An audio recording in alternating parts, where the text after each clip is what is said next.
So now we are doing Natta Adavu. So Natta Adavu number 1, Natta Adavu मतलब to spread. So अभी we are doing Tatta Adavu एक ही जगह पे. So now Natta Adavu we have to spread our leg towards side. First we have to show hand, 3 Pataka Hasta. Tight your wrist, tight your elbow. No one put your hand like this. हमारे shoulder level पे हाथ होना चाहिए. No one do like this.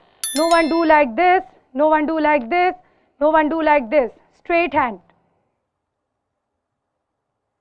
Joint all finger should be 3 Pataka Hasta. Tight your wrist. This curve should be there. आपके elbow tight. 1, 2, 3, 4, 5, 6, 7, 8. Okay, with legs. Now 1, 2, 3, 4, 5, 6, 7, 8. 1, 2. हाथ नीचे नहीं आना चाहिए. 6, 7, 8. 1, 2, 3, 4, 5, 6, 7. Number 2. 1, 2, 3, 4, 5, 6, 7, 8.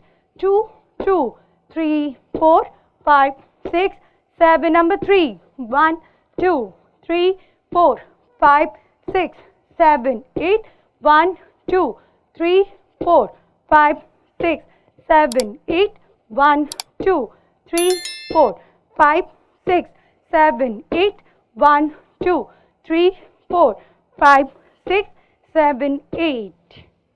Okay, I can understand कि आपके पैर में दर्द हो रहा है, साथ में हाथ में भी दर्द हो रहा है. So just shake your leg.